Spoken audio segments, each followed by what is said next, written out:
welcome to talk.crypto. I'm Emery Sheer. I'm a certified public accountant, and today I'm going to discuss with you 5 ways that you can avoid paying taxes on your cryptocurrency gain. So, the first way, I mentioned it in an earlier broadcast, and that's the easiest, is basically you buy the crypto and you don't sell it. You can hold it for an entire year, and as long as you don't have a sale or that you don't use it to purchase goods, then you have no gain or loss. So just by buying and holding, you do not have to report your crypto gain wherever it goes. So it's an unrealized gain, and the IRS is really only concerned about realized gains. That's number one. That's real easy. The second one, more interesting, is you can use an IRA. Now, traditional Roth IRAs, 401ks, all of the retirement plans don't allow you to just put in cryptocurrencies. However, if you use a self-directed IRA, you can do it.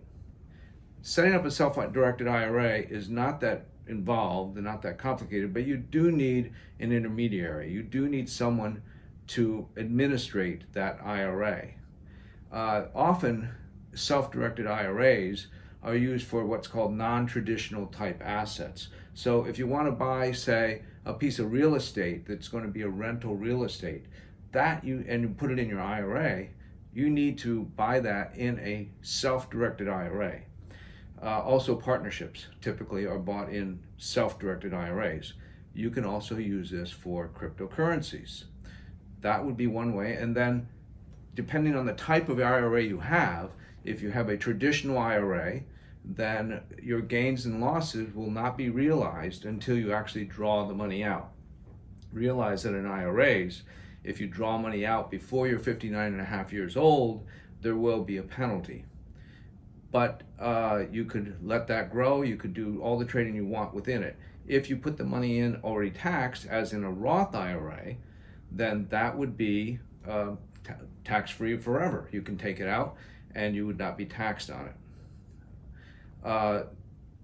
You have limitations in IRAs. So each year you can contribute up to $6,000 in an IRA.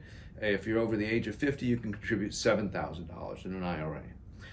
Those are about the rules, but realize you have to use a self-directed IRA. That takes a little bit to set it up, and you'll have to find an independent administrator for that. So a third way to utilize gains on cryptocurrency and avoid paying U.S. tax would be to invest in a foreign life insurance product.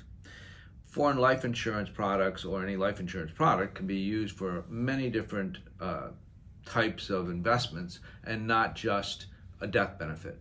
You could use it for the future gains could be used and borrowed back from the policy. You could cash them in. You could create a life stream annuity from the life insurance product. You could even use it for long-term care insurance.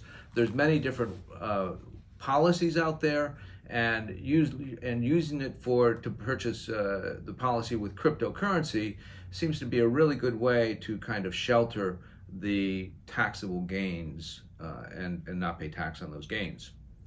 A fourth way to avoid cryptocurrency gains in the U.S. would be to move to Puerto Rico. Wait a minute, Puerto Rico is part of the U.S. It absolutely is. It is a territory of the U.S. However, Puerto Rico has recognized cryptocurrency as a potential way to attract Americans. And so they have created a very favorable taxing system for cryptocurrency.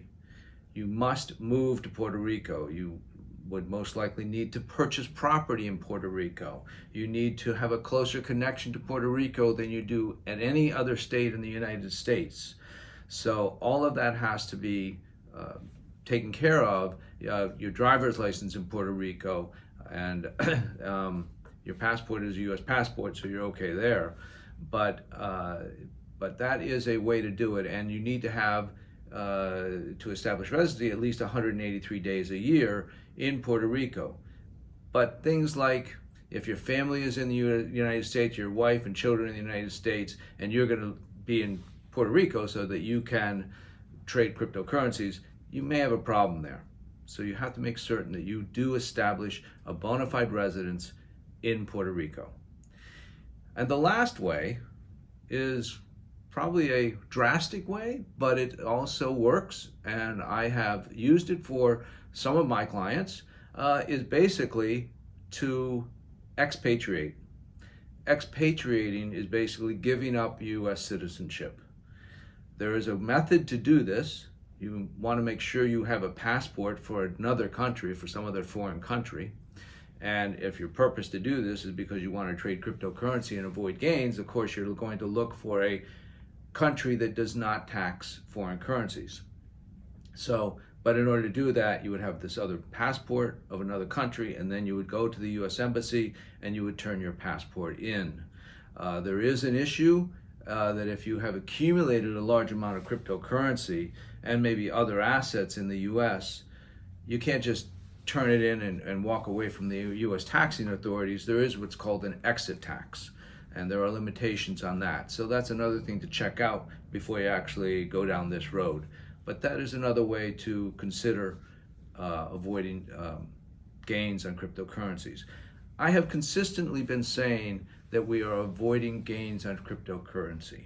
I have not said we are evading any taxation of the U.S. There is a tremendous difference between evasion and avoidance. Generally, the difference is jail time. Good luck with your cryptocurrency.